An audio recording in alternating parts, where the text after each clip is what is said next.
Welcome to the October 29th, 2019 episode of Reactive Consciousness, the in-depth podcast about what happened this week in our lives. I'm your host, vysethebold, and this is... Lotus Prince. And Fakafon. The third man. The third man for the third week. It's all about the threes. Oh, yeah. Whoa. It all comes in threes, Fakafon. It all comes in freeze. The Ice Age. Anyway. Too hard. Ooh, what a terrible movie. But anyway, speaking of terrible movies, Chill out, Bird Boy. I just watched Dolomite Is My Name on Netflix with my fiance and had a really good time with it. Eddie Murphy did a good job. Was she able to follow the movie all right without knowing the lore of the other six movies? The lore.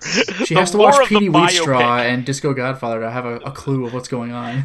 It was kind of funny because they actually, all the scenes that they showed of Dolomite in that movie were actually from the Human Tornado. So I mean, good choice. Yeah, I mean the Human Tornado is where the real meat is. Although I will give a shout out though to the hamburger pimp from the first movie. Like, I'm so bad great. I kick my own ass twice a day. Nice. It's amazing. It's amazing. But I actually really love it. I am our friend group is a big group of Rudy Ray Moore lovers. We go way back with it. Before it really was as big as it is now, and we used to watch them all the time. And in fact, one of our favorite. What does all the time mean? We watched each movie like once.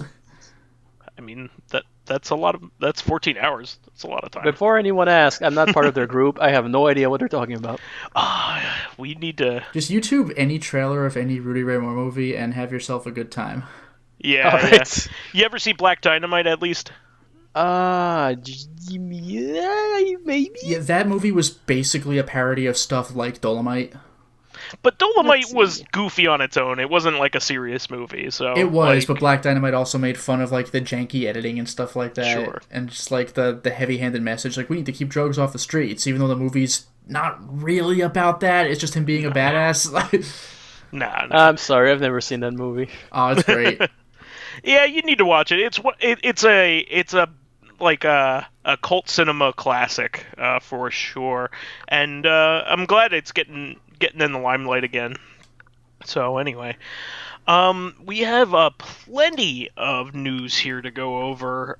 So at the forefront here is Death Stranding. I think what is that? Getting a release at the end of the month? I thought it was last week, but it's going to be November 8th. Okay, November 8th. So we're close. What was that? We're close. Yeah, we're pretty close. We're getting there. So some details have come out recently that are pretty cool. So first of all, Conan O'Brien's a character in the game. Yeah, I don't know what the hell that is. Really? Nice. Yeah, so like Conan O'Brien visited the studio and looked at the game, and Hideo Kojima like put him in the game and made him like a character that gives bridges. Well, why not? I mean, Conan O'Brien's been talking suit. about video games for over 2 years now, so why not be in one? Yeah, but like it's just so funny. Like he's actually putting him in it. Like I can't believe it. And like, how does he even know who the hell he is? That's a good point. That is true. Yeah. Well, I think if anybody over there knew who was a late night talk show host, it would be him. Yeah, I guess that is true. Yeah, that's true. Yeah, I mean, but still, like, you know Conan? Like, yeah. Really? I mean, this was the guy that I fell asleep to, when I was a kid and had insomnia, So, wow, that's cool. So you had insomnia and he put you to sleep? I mean, like, in a good way. Was he a hypnotist? Yeah, in a good way. But, yeah, he gives you, like, an otter suit. Like, it looks an like, and has otter abilities. That sounds like utter bullshit. I was going to go the other direction. Like, I thought you only had one suit, but I guess you have an otter. Oh, my God. Oh, that is utterly incredible. You should take a look at this funny ass picture of Conan O'Brien in an otter suit. I wouldn't bother. Yeah. Nice. I'm sorry. But you wouldn't give a damn about it. I'll think of another. Okay, I'm done. All right. But another big surprise announcement is that apparently Death Stranding is not a PS4 exclusive. Yeah, I really thought it would be. Yeah, considering a lot of the funding came from Sony and a lot of the funding, and they're working with essentially a second party, which is Guerrilla Games, the makers of Horizon Zero Dawn. Yeah, so really interesting news, and that came out today as of the recording on Monday. The PC release will come later. However, Kojima really does some really nice flourishes with his PC versions. Like the PC version of Metal Gear Solid 5 is fucking beautiful. I don't know if you guys have ever seen it in action, but no, not yet. That's how I played it. And I still have to play 5. I played Ground Zeroes as far as I got. Yeah, it's beautiful, especially like when like you're making your ascent onto the platform. It's of Mother Base. It's really, really cool. So hopefully they give it the same treatment. But really surprising, and a lot of people are like shitting their pants, going, "Oh man!" like they're waiting for that. I think also while I have a chance to say it, all of a sudden there's Red Dead Redemption 2 is getting a PC release too. I wanted to quickly mention that. Yeah, that one kind of cracked me up just because we still don't have Red Dead Redemption 1 on PC. 1, yeah. That's insane. Considering that's one of the best written stories of like last generation, and the PC never got it for no apparent reason at the time. Yeah, every other Rockstar game get PC. But yeah, and they love the PC versions. Like the GTA 5 is like is singing on PC right now. Like it's where all of their money's coming from. So it's just one of those things. But yeah, there's some other. This is good or bad news depending on how you want to take it. But I take it as good news. Last of Us 2 is delayed until spring. I don't really mind this kind of thing. If they need extra time, go for it, man. I'm okay with it. Yeah, honestly, better they take their time to finish the game properly. Well, not only that, but it puts less strain on the developers, which is a good thing. And overall, it's just a better experience for everyone involved. Exactly. It's going to be a more polished product. They're getting it out when they need to get it out, and I'd rather have that. And it's obviously not in development hell, so I'm okay with them getting the time they need. I mean, I was really disappointed when Twilight Princess got delayed. I was so mad. Because I didn't have a Wii, upset. So I was waiting for how long was it? 6 months or something? It was delayed a significant amount of time. It was huge. Yeah, and everybody was very sad when it happened. I was working at GameStop, and we got a robocall from corporate at the time to announce it. It was before it had even hit the internet, and they said. They said over the robocall, that the game was going to be delayed. That's how big Twilight Princess was. That's how anticipated it was. And I had a room full of I had a store full of customers at the time, and I was just like, I went, "Oh man!" And everybody's like, "What?" And I was like, "Zelda's delayed." And everybody's like, "Oh shit!" Oh no! It was just that sort of thing will never ever happen ever again. I was so mad because it got delayed more, and then it got delayed more, and then it got delayed more, and it was just to really push the Wii version forward because the Wii was brand new at the time. Yeah. And I was like, "What about the fucking game I pre-ordered? Who knows how long ago?" So I was so mad waiting for that. It turned out well though. I mean, they great. needed extra time, and I thought it was well deserved. I mean, I loved Twilight Princess, and up until Breath of the Wild, I probably might have said it was my favorite Zelda game. Yeah, I can see that. Well, you know what? Plenty of people say, Link to the Past, which I love, but I'm sick of now. Like, I just played it so many fucking times. I would go with Link to the Past. I liked Twilight Princess, but, like, it really felt like GameCube quality Ocarina of Time, but it really could have done with the Sun Song. It was pretty frustrating to have to wait for night. That's fair enough. The only time manipulation you get in the game is going to the Sky Temple, which is like the second to last or last dungeon or something, and then leaving, which makes it midday, which is not a time you ever want. So I was like, oh. Well, I mean, I love that game. I'm not saying it's not without its faults. It certainly isn't, but to me, like the level design in that game was really, really good.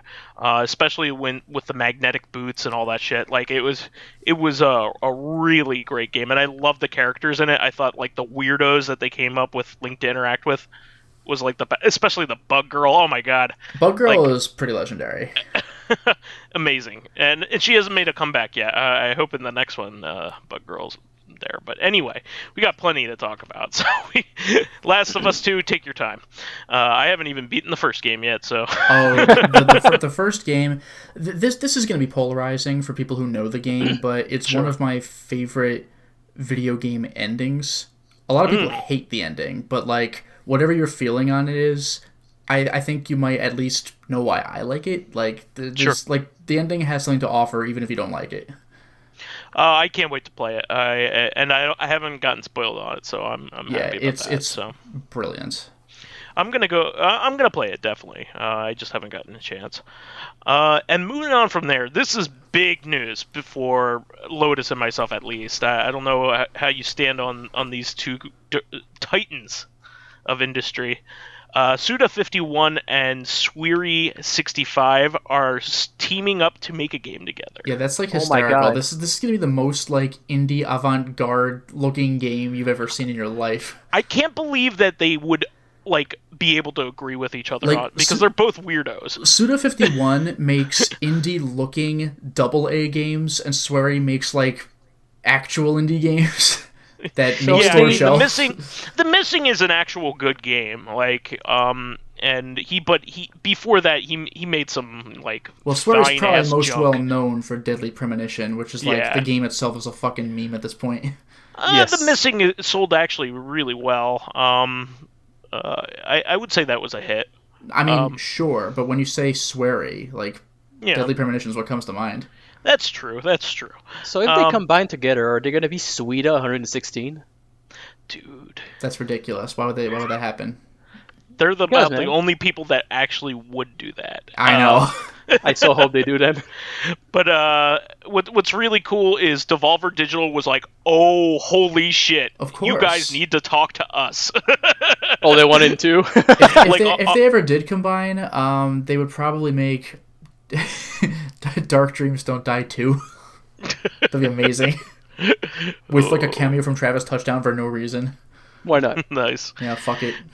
But Devolver Digital was like, "Oh shit, get out of my way. We want to publish the shit out of this. We don't care what it is." I mean, yep. As always, Devolver Digital are real mentions, but I really am very interested. Even if actually, I might even like it better if it's a small, like, compact game. You know what I mean? Sure. Like something that has like, a few hours to play, but like is real meaty. Yeah. And then that's it, and chock full of odd bullshit. I can't wait. I mean, like basically Killer 7. Yeah, terrible controls. Give me it. Controls. I mean, they're pretty hard to mess up Killer 7's controls. That's true. The game's fucking on a rail. Yeah, but they're both known for like weird. Well, there's always jank. Yeah. Yeah, that's what I mean. But I can't wait for that. And this is kind of a like we kind of have to say something about this, but I don't know anything about it, nor do I. I have any investment in this community, but Overwatch 2 was announced. Oh, my friend will be playing. That's something like I'll watch my friend Luminaire play it and see what he thinks of it. Like I like watching him play the game, but that's as far as I go. Like I know who a bunch of the characters are. They have a lot of personality. It's actually cool looking up their character trailers. And lore and I stuff. like the personality. Yeah. I like the fringe stuff. Yeah, but like I'm never gonna actually play Overwatch. Yeah, I'm in the same boat. I just watch my friends play and I don't play it. Yeah, Sam. Yeah. The entire thing is it's like a good spectator sport. It's a multiplayer only. Well, I mean, not really, but yes, really. Like multiplayer only, like first person battle royale, or not battle royale, team based combat. Sure. I could not care less about multiplayer only stuff. So I'll just watch a friend play it and just watch good players being good players. Yeah, some of these guys are insane. It's crazy. Yeah. I mean, I'm excited to see the new like trailers and stuff for the characters and any new characters they come out with. If you ever see any of the character trailers, like the movies, they are like they're fun, so good. Yeah. Yeah, it's just like TF2. TF2's like character movies. Yeah, half the fun of TF2 for me was just watching the trailers because again, I'm never playing TF2, but it's fun to watch it played, and like those videos are great. I'm kind of TF2 adjacent. I used to play it back when it was new, back in college a little bit. So at least I have some familiarity with the characters in that. But yeah, I mean, it's cool, but like also, they're probably adding a battle royale mode or some shit. Who knows? Into Overwatch. That's probably what. Like, if they go free for all instead of team based. It probably has to have a major mode added to it, well, that's true. I mean, even when you're not doing team play, it's like first player to get the X number of kills wins and stuff like that. It might. Who knows? It might even have a horde mode, like zombies for Call of Duty or whatever. Oh yeah. Well, Overwatch did have. There were some like specials, like Halloween specials and stuff like that, where all 4 players had to defend. Like basically tower defense against a bunch of shit until they beat some bosses. So like they've had little things like that in Overwatch 1. If it's an entire mode in the new game, I could kind of see that happening. It's cool, nonetheless. But Blizzard can fuck off. But anyway. Oh boy, shots fired. Well, they haven't been exactly. When are they releasing Lost Vikings 3 or 4? Well, my problem with them is they're portraying the spirit of free speech, which I'm not down on. Well, my problem is they're not re-releasing whatever the hell that Rock and Roll Racing. Yes, that's exactly it. Well, I don't think they'll be able to, right? No, not a chance in hell. Like it's copyright infringement, like out the ass. Yeah, it's not even trying to hide it. I think another game that had that problem was like Unicycle Racer. Yeah, Uniracers. Yeah, another DMA design title, by the way. Oh, really? Fakafon. They keep popping up. Yeah, you're the throwback king when it comes to the Rockstar shit here. But, somehow. Yeah. Actually, if you out there in TV land have a SD to SNES, I definitely recommend playing Rock and Roll Racing with like the CD mod. They just go ahead and put the real songs in there. They put the real songs like CD quality, like Ozzy Osbourne with Paranoid and all that shit. Really cool. So moving on from that, speaking of EverDrives, Crix, the creator of the EverDrive, has production boards for his EverDrive N8 Pro. This is the new version of the Famicom EverDrive, so that's really cool. I'm a big fan of his products. He probably makes the best ROM carts out there. They're certainly the most reliable, and he also has a fantastic track record. He also is really good at supporting his devices. Like he's supported like 10-year-old versions of his stuff up until now. Nice. Yeah, and on top of that, you don't have to upgrade to his new one. He's still going to support his legacy version, so you don't need the Pro one, but he's adding a lot of extra features because it has beefed up hardware. So it's really cool because like he wants to continue to make his products, and he ran out of the old parts for the old one, so he figured he would work on the new version with new features since he needed to use like a new FPGA. So really cool stuff. Definitely makes the best like NES and Famicom flash card out there. It's going to be compatible with a few more unlicensed game mappers. So that's cool if you like that kind of stuff. Now, moving on from that, this is actually a big one for me. I am a collector of Konami vinyls. I have almost all of their like modern day vinyl releases, and I think I have them all, in fact. But Ship to Shore Media has announced that they are coming out with a vinyl soundtrack of Castlevania The Adventure Rebirth, which is an obscure title in that series. Yeah. Not only that, but it's coming with liner notes from Jeremy Parrish of Retronauts fame. Liner notes? Liner notes, yeah. Well, so like on the inside of the album, they have like a description of the music and the album, and nice. also the creation of it a little bit. So like when you open up the vinyl, you'll see his kind of like an introduction in a book. Oh yeah, Very it's almost similar like a concert pamphlet almost. They Yeah, they tell you about the Exactly. So I'm very happy about this. Not only is it a great title, it's a great game. It has great music, but it's also one of the most obscure, so therefore least likely to get a release, because it was a WiiWare exclusive and still is. So really, really cool stuff. I was floored by this. I was very happy. My favorite classic Castlevania soundtrack, besides Castlevania 3, still has not gotten a vinyl release. That would be Castlevania Bloodlines. That's my second favorite Castlevania soundtrack, but it's great. I can't wait. I really hope they make that one. It's really, really ace.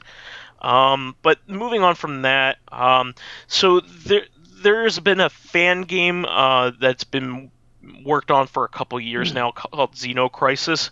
It's coming out for a number of platforms, including the Neo Geo. Of course, it's super expensive if you want that Neo Geo version. No. There's also a Genesis version, but they are gracefully releasing an easily accessible version for Steam and also Switch. So it's coming out for a lot of different consoles. I imagine the better the hardware, the better the graphical fidelity will be, and all that jazz. But I can't imagine all the games will be identical. But it's pretty cool. So this game kind of looks like Smash TV mixed with some military themes, like nice. some like alien kind of stuff. It's like an overhead, 8-directional shooter, kind of like Smash TV is. So I'm always excited about games like that. Lotus knows that I love twin stick shooters. This. You just bought me a soundtrack based off of one. So did you play Robotron 64 then? Because that was one of my favorite. It's so good, but it's like the hardest one. Yeah, I never played 64. Really tough. I played the original, like whatever the year was supposed to be, like Robotron, like 2000 something, or what was it? It's 2084. Like 2084, yeah, 2084. And I think that's the one you're talking about, right, Fakafon? Well, it was on 64 as well.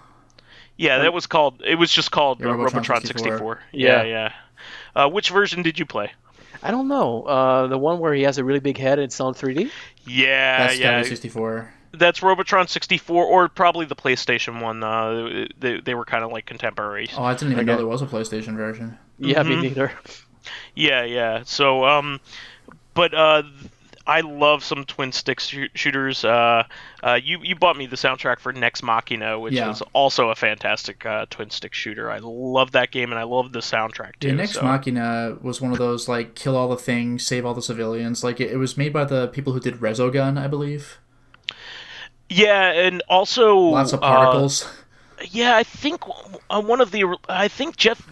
No, not Jeff Mittner. Jeff the guy. Goldblum. Yeah, Jeff Goldblum. No, a computer virus. Jeff No, Bridges. Nash Bridges. Um, Hideo Kojima. Anyway, Jeff Stranding. okay. Whew. Yeah, I think it was made by one of the original designers of Smash TV. So, Oh, nice. Nice. yeah. So Mr. anyway, Mr. TV. Jesus. God damn it! I'd shut buy up. that for $1. Yes, he's the one who made up that phrase. Yeah, I was The gonna one say that it was a while before I learned that was not from Smash TV. Just like all the lines in Duke Nukem 3D. Oh, Are they're just not rip-offs. from Duke Nukem. Yeah, they're all like Evil Dead 2 or 3. Or They Live. Oh, that's true. Yeah, he twists the line, but yes. Yeah, actually, Duke's version is better. Yeah, Duke's version makes way more sense, honestly. Yeah. Well, the original was ad-libbed. That's chew bubblegum and kick. Yeah, kick it is ass. time. I love the way he delivers it, though. Yeah. Duke Nukem does it more badass, but the way Rowdy Piper just walks into the room, it is time to chew bubblegum and kick ass. It's like, what the fuck is this guy gonna do next? All out of bubblegum. Yeah, it just opens fire. Like, holy shit! Like, can you He just imagine that shoots shit? Like motherfuckers. at the bank, somebody just does that. What the fuck? But Xenocrisis does look like it's going to be great, and there is a Steam page up now, so you can follow it by wish listing it. So I'm definitely looking forward to it because the videos of it look real solid. It definitely does look like Smash TV, and I am okay with that. Smash TV is kind of hard to play now. Probably the only modern way to play it right now is on an Xbox One, because it's backwards compatible with the Midway collection for Xbox 360. There are no other consoles currently that have Smash TV on it. So will Xenoclash give you enough keys to enter the Pleasure Dome? Xenoclash. That's did I say Xenoclash? Xenocrisis? Can you enter the Pleasure Dome Xenocrisis. with Xenocrisis's keys instead? Oh boy! Only if you collect the keys that don't exist. Yeah, it's such horseshit. Well, luckily they were like, yeah, dude, you SNES can't release the worked, game yeah. like that. Yeah, the arcade was like unperfectable. It was like untrue endingable. Well, no, they fixed it in a later. Oh, did they? I know the revision, SNES yeah. version actually worked. Yeah, and SNES version. SNES version's actually quite faithful. Yeah. But anyway, moving on. One of my favorite indie games of this year, Rival Mega Gun, is getting a Switch and PS4 release. Do you guys know about this one? Nope. No. So this is a competitive shmup. You are on each side of the screen, kind of like you would be in Tetris. Like there's a divide. And you make combos against bad guys as ships, and you kind of throw garbage enemies at your So at it's your it's friend like on the other Tetris side. Attack, except it's a shooter instead of Exactly. Puyo. Yeah, and you can become like a shmup boss if you power up enough for the other person, That's clever. which is a lot of fun. What was the other game you showed me where you could do that? Where like you it was like an arcade game where you become a boss. Oh, it was like. No, I thought I remembered the name of the game, but no, there was one ship called Cyclops, but it was like Cycrops. Yeah, you're actually right. It is a play off of an old arcade game that's pretty obscure that doesn't have any ports. I forget the name of it because it's been a long time since I played it. But you are correct. There is an old sprite based arcade game with the same concept, but this is of course refined and on modern systems. It's a better game overall. The other game was good because of it was unique, but this game's a better game. It's really cool. I'm really happy that it's getting a physical release. Anytime a good game gets a physical release, I'm happy. And Shinobi, Sega Ages Shinobi, with the original Shinobi on it, is coming out in Japan on the 31st, Thursday as of this recording. And it they released some details about what they're adding to it. Sega Ages always adds extra features to these old games and makes them really good. These are made by our friends M2, who make the best versions of any game, really. So they're adding like difficulty functions, stage select cool. function, rewind. There's a like an easy mode where you have a powered up Joe Musashi, who's your main character. And also, you may ask what they're doing regarding some of the censorship of some of the versions of this game. Oh yeah, So- like Spider-Man and Batman. So Spider-Man and Batman are in Revenge of Shinobi, the second Oh, that's Shinobi right. game. Okay. So actually, Spider-Man is in the original Shinobi, but he's like off color. Oh, nice. So I don't think they have to do much there. But they have like the Andy Warhol versions of Marilyn Monroe in the background Oh, I do remember you mentioning that. Yeah. of the first game. So usually that's been censored out or replaced with nothing or whatever in other ports of this game. Usually it's uninteresting. What they revealed what they're doing for it, because they like anybody who's a fan knows that they're gonna have to crop that out because they didn't pay for likeness rights or whatever, or an imitation of the artwork. So what they decided to do is they're putting the altered beast face. From, like, That's the power up. ridiculous. Like No, all it's- the it's- animals, you mean? Yeah, No, like the power-up close-up face. when you're Yeah, when you're the like, close-ups, yeah, oh, yeah. you're changing. Yeah, love That's those. incredible. So, That's so they made it real. stupid. Yeah, it's goofy as Great. shit. And the funny I thing love is it. that is authentic to what like those dumbass like jokey Sega arcade games were like back then too. They had like Yeah. stupid endings. Like Altered Beast was like had a goofy ending. What was it, like Alien Storm, where you're like Sure. Aliens? I think it was Alien Storm. Yeah. Where like one of the 3 judges of your performance is fucking Johnny Five from Short Circuit. It's like what? Yep. Yes, yeah. So take a look at this. The goofy ass picture of the were beast. Dude, it's amazing. I love it. Yeah. Oh yeah, it's just like on the cover of the box. Yeah, it's like Yeah. partway through transformation, or maybe completely. Yeah, no, that's like the close up. It's just like monochrome. Yeah, that's like either the last transformation or like the second last, when you're like when it Yeah. does the flickering of the like change done. That's either second to last or like it's over. I kind of wish Yeah. our listeners could see this because this is really great. I'm a big fan of like cheese and obscure cheese, so this is a good way for them to like it's censored, but you still get something out of it. You know what I mean? Yeah, like it's they made it like arguably better. Yeah. Like Fatal Frame 5, Maiden of Black Water on the Wii U. You were supposed to be able to unlock like underwear costumes for all the girls. Oh, But sure. the censorship made it so that there were Nintendo themed costumes instead, and that's like more interesting. It is, Yeah. actually. You could play as Hyrule Warriors Zelda. Like that's because I remember looking at the dress. I'm like, which Zelda is that? Like, oh wait, Koei Tecmo. People inform me. They also revealed that you could play like it with like a frame that looks like the marquee of an actual like 80s arcade machine nice. from Sega. Really cool stuff.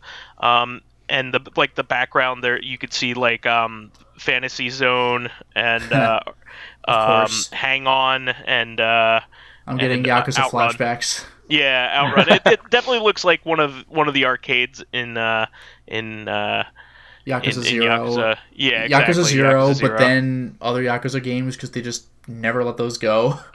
Hey, look, it's Yeah. Space Harrier. Oh, okay, cool. Really cool stuff.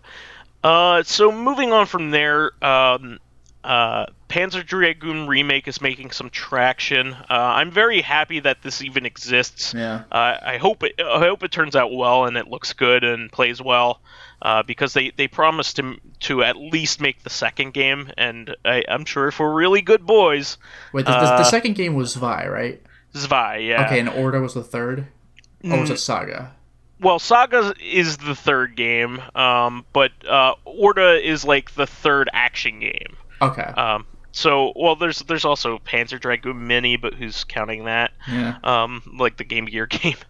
It's easily the worst game in the series. But Orta is a fucking beautiful game and currently playable on modern consoles. It's if you have an Xbox One, you can play your original disc with upscaled graphics, and it looks really good.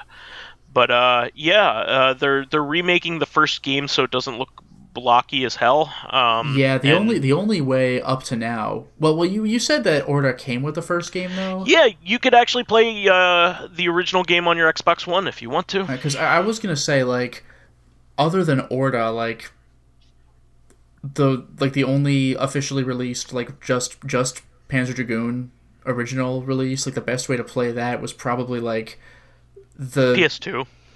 Nah, even then, I was gonna say like the Sega for Windows extremely obscure disc. So, believe it or not, the version that is on the Xbox is that version. Okay, because that was a gorgeous version, but like, who had that particular video card to make that work? It's ridiculous. Yeah. So actually, no, that's not true. The video card, I think, came with the games. Yeah. Because otherwise, like, there's zero chance that you're gonna buy the games and like, oh, I need to find the one card in the world that will actually run these. Yeah. So Panzer Dragoon was on Windows at the time, and they used that version in Orta. Virtua Fighter 2, I think, as well. Yeah. Well, they made a lot of PC releases there were, like, of the Saturn games or something like that. Like, Virtual Cop, House of the Dead. Yeah. Well, no, those were on Windows, but they weren't the Sega for Windows versions. Like, I'm talking a very esoteric, Daytona. Specific thing. Yes, Daytona was one of them. I remember that, but I don't remember anything past that.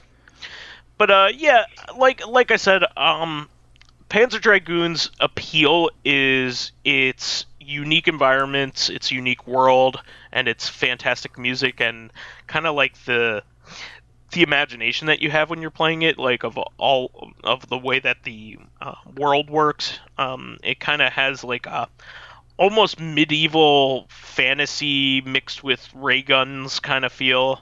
Not unlike Phantasy Star, like another Sega property. Sure. Yeah. But just having like gigantic airships fighting a laser dragon is just insane. Pretty cool. I love the Panzer Dragoon games, and I couldn't be happier than to have like an official release of another one of those games. So I'm very happy. I hope it's good, because they promised to remake the second game, and like I said, if we're really good, maybe we might get a remake of Saga. I'm not holding my breath, but I just want people to be able to play that game. I bought a copy when I was a freshman in college, and I thought $90 was a lot of money. Yeah, it's worth a lot more than that now. What, the original Panzer Dragoon? Panzer Dragoon Saga. Oh yeah, wow. Yeah, I bought it for $90. It was the first thing I ever bought on eBay. I bought a perfect. Great copy of it, and somebody had mislabeled it as just like Panzer Dragoon. Oh, there you game go. for Saturn, and even then, like $90 was cheap for this game. But nowadays, it's like I think it's one of the rarest games of all time. Like it only had a print run of something like 4,000 copies. It was the very last game for the Saturn in the United States. No, that was Magic Knight Ray Earth. Oh yeah, you're right. But it was right there with it. Yeah, it's up there. Yeah. So very, very happy that the series is getting some love. Hopefully they do it well. Moving on from this is actually a big surprise, and I'm very happy that this happened. I know this is going to be obscure to most of our listeners, but the company Image and Form, they're the makers of the SteamWorld series. They had a game before any of the SteamWorld games, even before the original SteamWorld game on DSi, where it was called Anthill, and it was an iOS only game for a long time, and it was quite good. It was kind of like an RTS with ants, and it was a lot of fun. And they kept it alive for quite a while until only recently. Did they decide that they didn't want to keep it updated anymore because it's just impossible to keep up with the pace of iOS and how it kills its legacy. And it's such a big shame because plenty of awesome games are being left behind, and one of the reasons why I don't pay much attention to that scene anymore because I don't want to get disappointed. But they ported this to Switch so that it could have some permanence, which is really, really neat. You'll be able to play their first game for quite some time now, as long as you keep your system around. So really cool stuff. They make fantastic games, by the way. I love all the SteamWorld games. I've beaten all of them except for the newest one. So I know this might be a bit of a tangent, but while you were talking, I was thinking of other companies and their first games, like Ubisoft's first game being that zombie game in the mall. Yeah. And all that stuff. And like, it's weird how or even what eventually became Rockstar, like none of their games were like GTA at first, It's just funny to see how like companies evolve. Like LucasArts didn't used to always do Star Wars, for example. Sure. Their first game was Maniac it wasn't Maniac Mansion. I think they made they made something before that. Yeah, I think, but I can't remember. They made a Labyrinth game, a game based off of Labyrinth. Really, the movie? Mm-hmm. Holy crap! They also made a game based off the Black Cauldron, the Disney movie, I think. But yeah, something like that. But Maniac Mansion was like very early game for them for sure. But it's good that they are preserving their legacy by putting it on an accessible platform. Now more people will be able to get a chance to play it. And they make really, really good games. They put a lot of heart into what they do, too. So I beat Heist and Dig 2 only recently, and I really enjoyed it. Moving on from there, we are getting a new SD Gundam game in the West, which is a rarity. We don't get like 90% of the games in that series. And it's mostly due to rights issues and things like that. Oh. But this is going to be one of the original generation games, which all the officially localized games have been the original generation. So what that is, actually, no. This one is SD Gundam G Generation, so this is a licensed game. I forgot about that. Okay, so it's SD Gundam G Generation's Cross Rays, which is pretty cool. So really, really good stuff. Moving on from there. Did you see this, Lotus? The 13th doll is launching on Halloween. Did you ever see this? I don't know what that is. Me neither. So it is an FMV game, fan game, based off of the 11th Hour and Seventh Guest. And Seventh Guest. Oh, that's yes. amusing. What? So the Really? 13th Doll is a fan-made FMV game, so there's sure to be some cheese. Oh, involved. sweet. I hope That's so. how we like them. Yeah, so I'm excited for that. That's coming out on Halloween as well. Did they ever make a Resident Evil FMV game, or am I imagining this? I don't think... The closest I can think of is just the opening movie of Resident Evil 1. Director's cut, yeah. Okay, And mine director's was cut. just Any PS1, like the original Resident Evil. Wouldn't Yeah. it have been amazing though to have an FMV Resident Evil game? It'd been dumb as shit, and I would have loved it. Chris, what Yeah. do we do? Go left, Yeah. go right. Joseph! We just watched the new Doom movie. That had some cheese to it. It was Oh, sweet. pretty cheesy, but I got what I wanted out of it. Excellent. So next on the docket here, I have bashed this game before, and I will bash it again. Castlevania Grimoire of Souls gets an English trailer. Speaking of not so much permanence on iOS, this is the new Castlevania mobile game, the first Castlevania game in a long time. Probably since Lords of Shadow 2. So I'm not too excited. It's going to be a Metroidvania, but whatever. At least they're putting some effort into the series. Maybe we might be graced with a real title again one of these days. But we got Bloodstained, so I'm a little spoiled at the moment. So I'm not like chomping at the bit for more Castlevania because I kind of got it. It's weird. It looks slow. Is that just me? Oh, it looks like shit. Alright. Like just no, it's not you. It looks like shit. Oh. It's a shame. It's a shame, but you know what I like to play on my phone? 2D platformers. Yeah. With a touch screen. Ugh. But anyway, so there were some features announced for the Mega Man Zero ZX Legacy Collection coming out soon.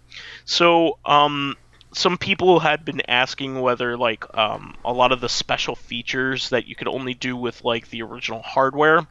For instance, if you inserted a copy of Mega Man 03 or 04 into the DS's GBA slot, well, it would while you were playing ZX, it would give you some bonuses, kind of like Castlevania did that with Aria of Sorrow and Dawn of Sorrow. I think Boktai did that as well with Lunar Nights, if I'm not mistaken. So apparently those features are included in the game. Nice. As well as any, there were also some e-reader cards that Europe never got as well. All of those things are going to be like features that you can take advantage of. So you're not locked out of any of the like the funky features that were based off of the gimmicky hardware at the time, which is pretty cool. I'm glad they thought of that, and in fact, it's better that way because who wants to keep an e-reader around to see that kind of stuff. So really cool stuff, and it's 6 really good games. I really love all 4 of all 6 of these games. So it's gonna be a good one. So this was kind of a follow-up piece. This next bit. Disgaea RPG finally returns on mobile in Japan. You may ask why that's significant. We don't really talk about mobile games too often, and let alone ones in Japan. This almost bankrupted the company. Oh boy! Disgaea RPG was such a failure and didn't work properly that it almost bankrupted NIS, Nippon Ichi Software. So I'm glad that they're getting back on their feet. Like they just had a recent release of Disgaea 4 Complete, I think, on Switch. So as well as Trails of Cold Steel 3. Yeah, I was also going to mention that Trails of Cold Steel 3 released last week. That was something I missed. I should have informed everybody about that because it's a Falcom game. We're big Falcom fans here on the show, but I've never played a Falcom game in my life. But you bought a lot of them. Yeah, I have Trails in the Sky 1 and 2 and Cold Steel 1 and 2. They're very easily accessible. I'm still waiting for a discount on 3 for, well, I mean, Trails of Cold Steel just came out like 10 minutes ago, but like, I'm still waiting for a discount on Sky 3. Oh, Trails in the Sky 3? Yeah. Yeah. Usually, you can get the GOG version or Steam version. They go on sale pretty frequently. Yeah. Great series of games. I am not going to get to that game for a very freaking long time. I need to play through a lot of other gigantic games before I get to Cold Steel 3. It's not even the 3rd game in that series. It's so annoying. It is... as far as the Trails series goes, it is what? It's like... I think it's the 8th game. Oh, okay. Yeah, because there's Trails in the Sky 1, 2, and 3, and then there's Cold Steel 1, 2, and 3. Well, but you're forgetting the 2 games that they never localized. Yeah, it was Trails of some different thing. Trails of Azure and Trails of Zero. They are being fan translated as we speak. They're both very close to release for fan translation. So I'm gonna play them all. These, no joke. The second game, the second Trails in the Sky game was such an undertaking that the translator had very bad mental problems because of it. It's one of the biggest games that's ever been translated, in terms of like sheer amount of dialogue and text. So we're very lucky to have these games, and I do want to play Cold Steel 3 eventually, and 4 is gonna be after that. 4 is already out in Japan, I think.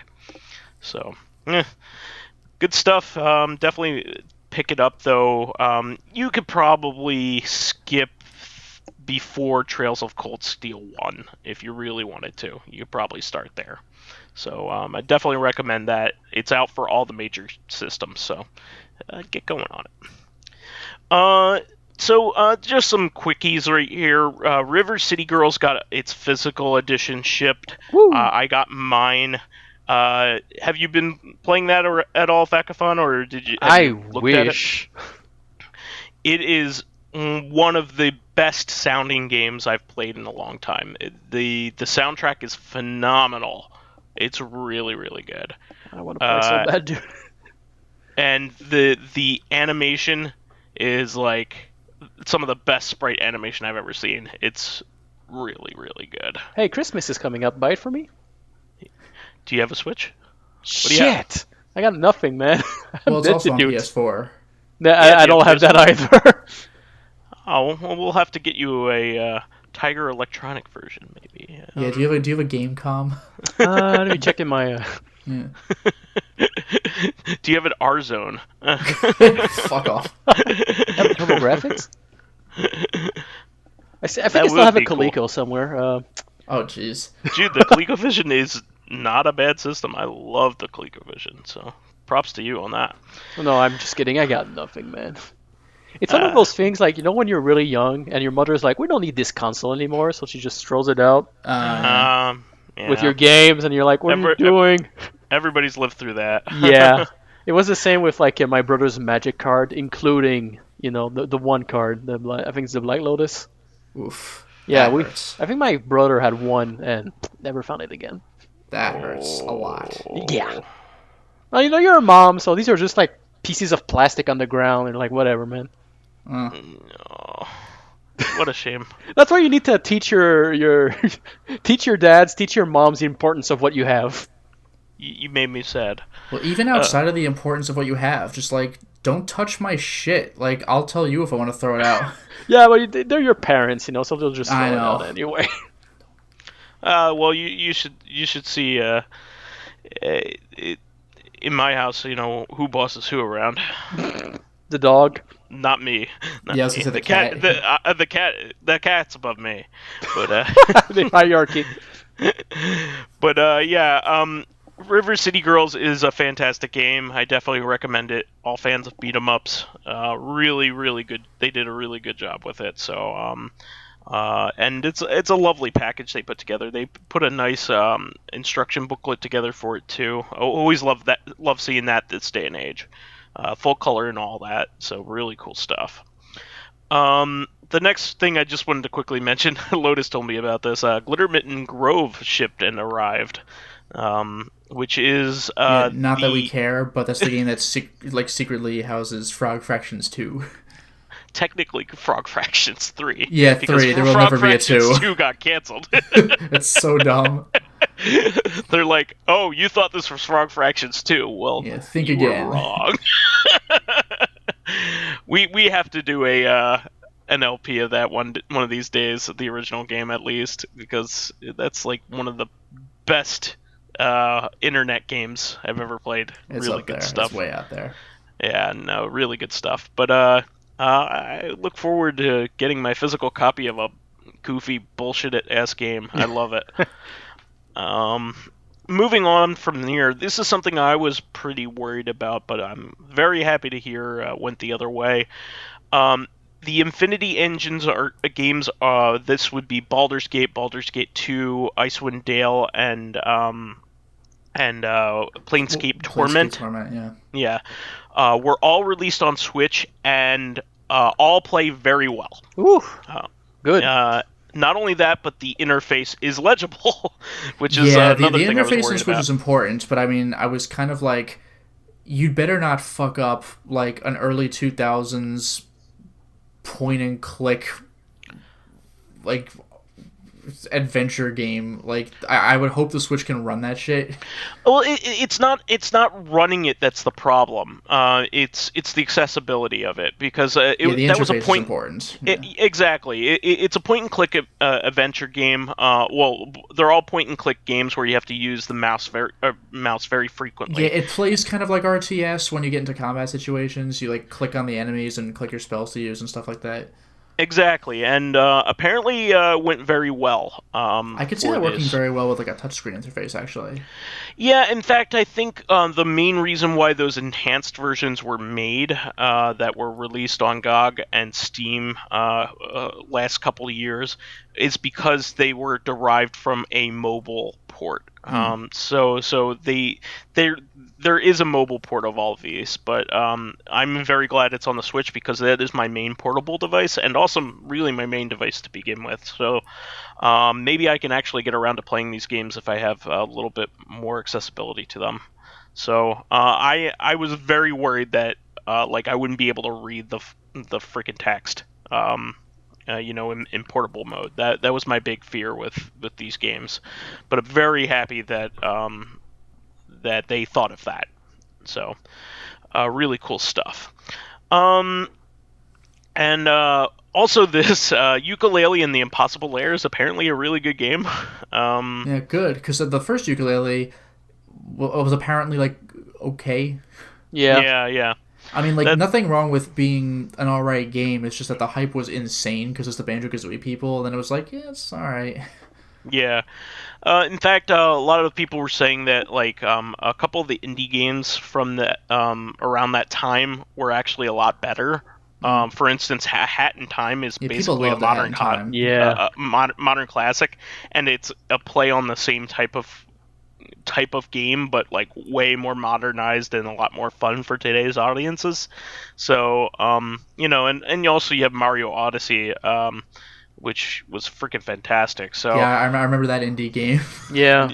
Well, I'm just very saying, low-key, like it put all the other games in that genre to shame. You know what I mean? Like, well, I know, but like, what are the odds the number one franchise of the number one video game company ever managed to outdo an indie game?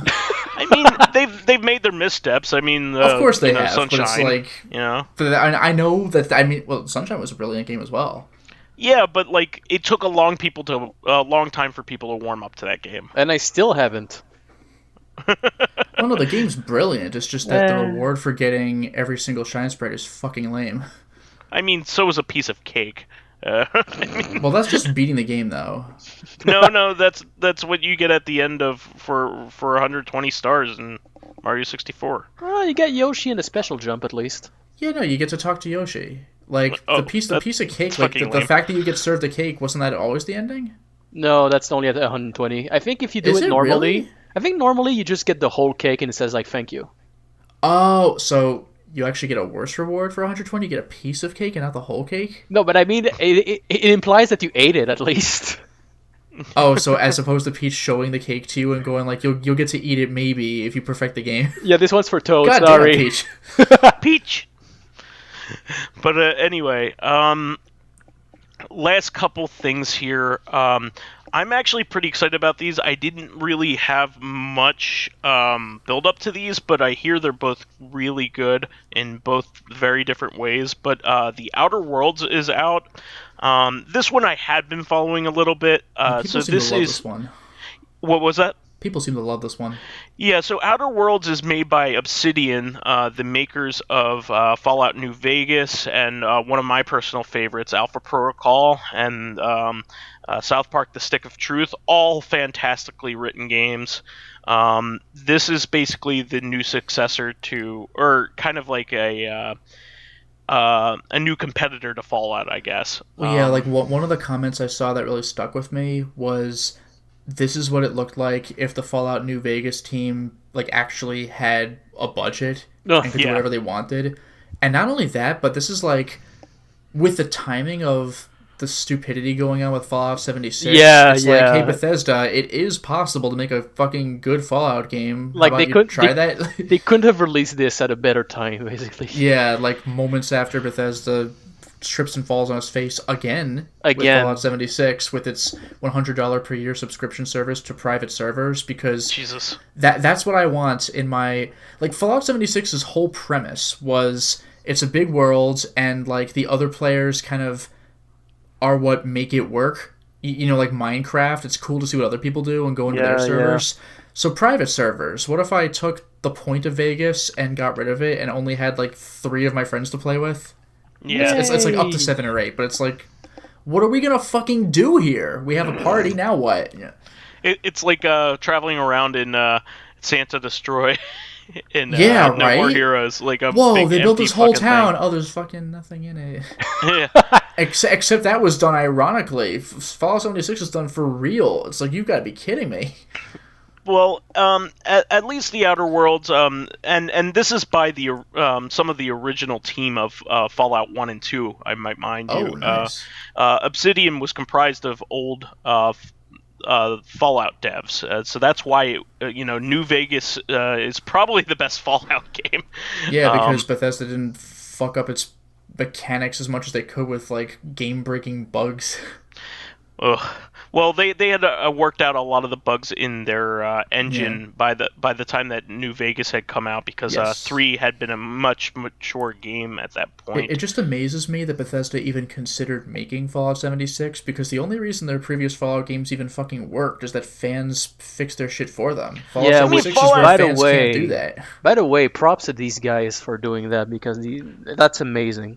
It takes a level of love for the franchise. So, like, what happens if your customers can't fix your own game for you? Like, Fallout 76 is what happens.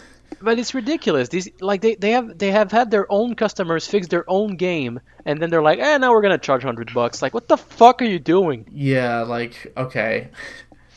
Well, Outer Worlds is like, people are loving it. It has a similar system to the VAT system. Oh, nice. Like, the you what? can target Sorry? body. VAT. I heard bat. I was like, what, a bat?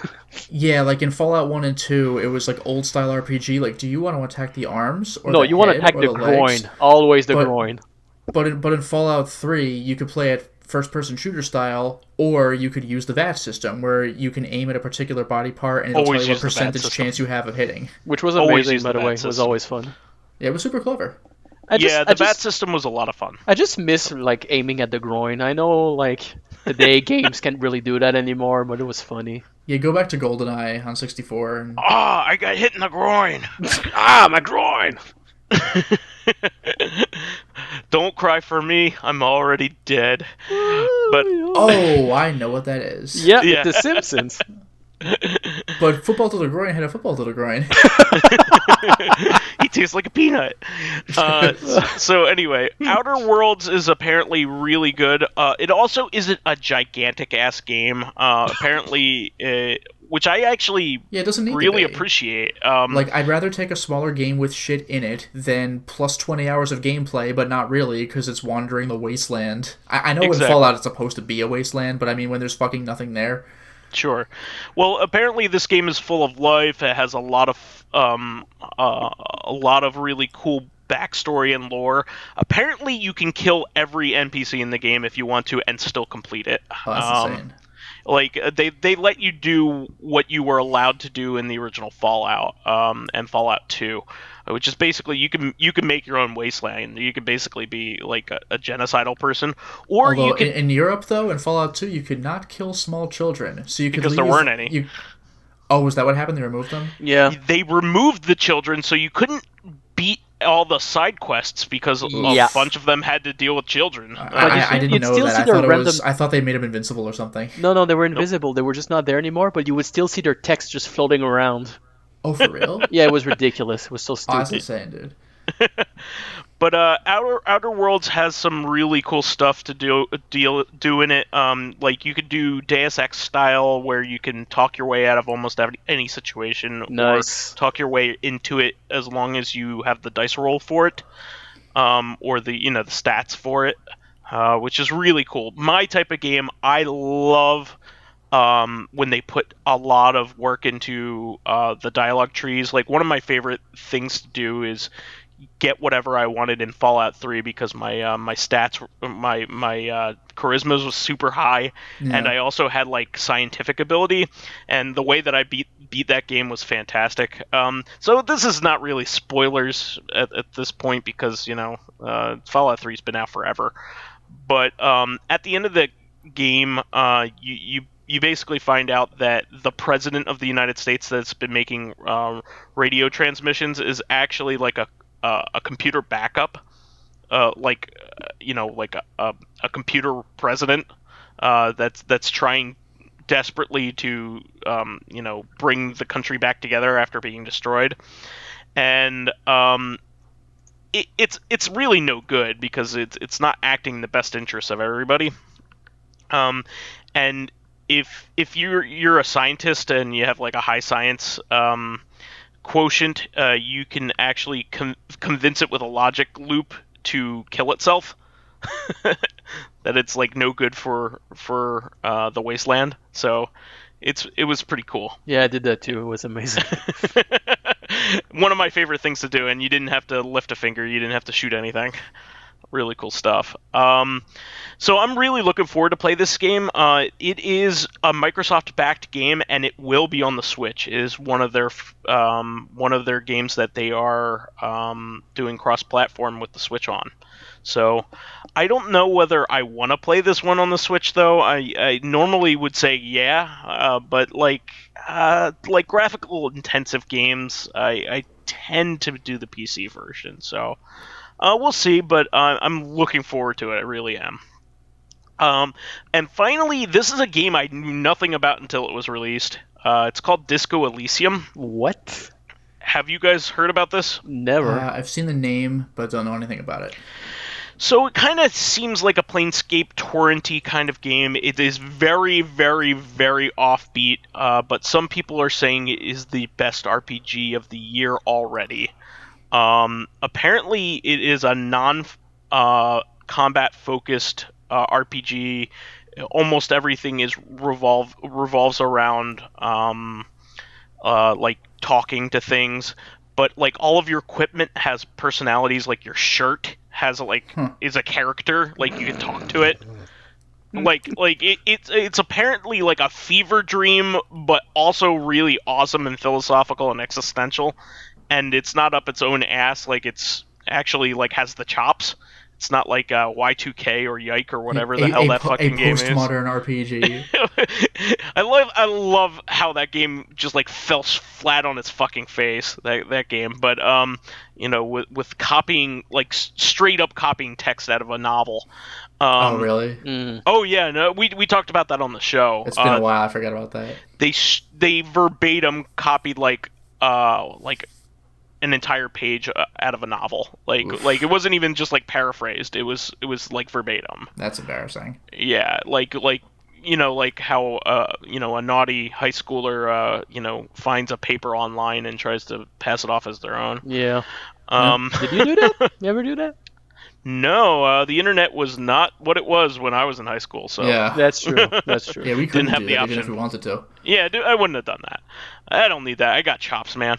But really, apparently this is like one of the it's a contender for like one of the best art and unique RPGs of all time by a lot of people's standards. So I am looking forward to checking it out. Apparently, it's bizarre, but like worth it. It's like really interesting.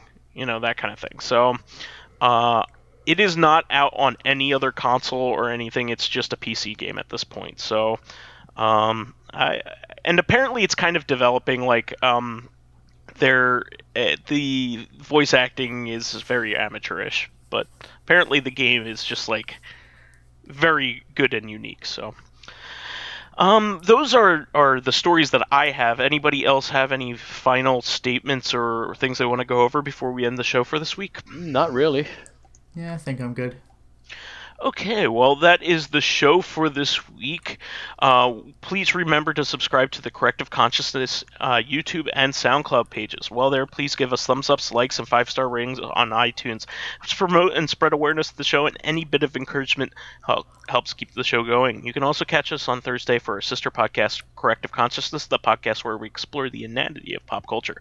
Finally, you can friend me as vysethebold on Steam, PSN, Xbox Live, Twitter, and Switch. And you can follow me on my YouTube channel, Lotus Prince. You can hit me up on Twitter at Lotus Prince. And finally, if you are interested in seeing my videos early, getting in on exclusive live streams, selecting upcoming games for me to Let's Play, or getting in conversations with me and other patrons on Discord, then perhaps consider swinging by my Patreon account, which can be found on patreon.com/LotusPrince. And you can find me on YouTube as Fakafon or on Twitter as Lou Fakafon. You can also drop by my Patreon, which is Kadrula, which is also my webcomic, kadrula.com, and you can find it on Webtoon as well. Wonderful. Well, we will be back on Thursday for a Halloween-themed episode, since it is the season, and we will discuss some of our current horror interests, because we all kind of have an investment in horror, to say the least. So we will catch everybody then. Until next time, everyone. Ooh, spooky. Ooh.